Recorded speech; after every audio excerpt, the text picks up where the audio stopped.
Science ল্যাবের city ও ideal কলেজের শিক্ষার্থীদের মধ্যে সংঘর্ষ। ব্যারিকেড ভেঙে সচিবালয় অভিমুখে লং মার্চ শুরু।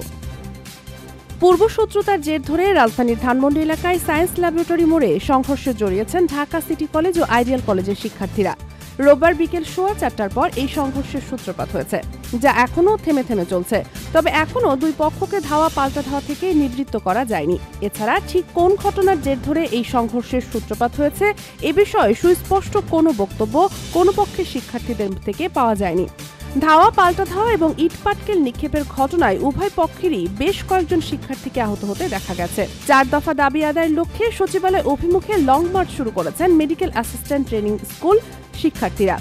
রোববার বিকেল 4:15 দিকে রাজধানীর শাহবাগ মোড় থেকে লং মার্চ শুরু করেন তারা। এ সময় পুলিশ বাধা দিতে চাইলে পুলিশের সঙ্গে তাদের ধাক্কাধাক্কির ঘটনা ঘটে। এ সময় পুলিশের ব্যারিকেড ভেঙে লং মার্চ শুরু করেন তারা। শিক্ষার্থীদের দাবি, আশ্বাসের নামে আবারও মূলা ঝোলানোর চেষ্টা করছে স্বাস্থ্য মন্ত্রণালয়। আমরা আজই ম্যাটস বৈষম্যের সুরাহা চাই, আর রাজপথে এসে আন্দোলন করতে চাই না।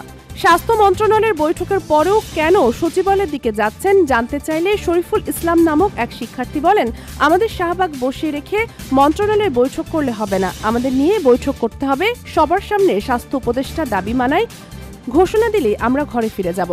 এর আগে অন্তর্বর্তীকালীন সরকারের স্বাস্থ্য উপদেষ্টা নূরজাহান বেগমের সঙ্গে বৈঠকে বসেন শিক্ষার্থীদের 5 সদস্যের প্রতিনিধি দল।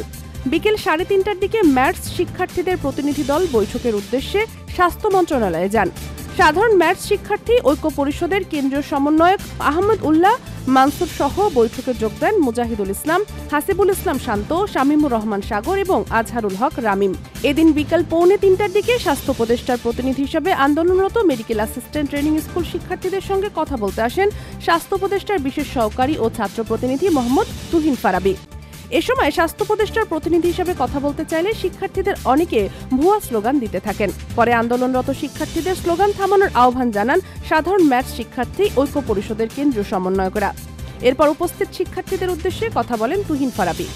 স্বাস্থ্য মন্ত্রণালয়ের বৈঠকের পরেও কেন সচিবালয়ের দিকে যাচ্ছেন জানতে চাইলে শরীফুল ইসলাম নামক এক শিক্ষার্থী বলেন, আমাদের শাহবাগ বসিয়ে রেখে মন্ত্রণালয়ে বৈঠক করলে হবে না, আমাদের নিয়ে বৈঠক করতে হবে। সবার সামনে স্বাস্থ্য উপদেষ্টা দাবি মানায় ঘোষণা দিলে আমরা ঘরে ফিরে যাব। এর আগে অন্তর্বর্তীকালীন সরকারের স্বাস্থ্য উপদেষ্টা নূরজাহান বেগমের সঙ্গে বৈঠকে বসেন শিক্ষার্থীদের 5 সদস্যের প্রতিনিধি দল। বিকেল 3:30টার দিকে ম্যাটস শিক্ষার্থীদের প্রতিনিধি দল বৈঠকের উদ্দেশ্যে স্বাস্থ্য মন্ত্রণালয়ে যান।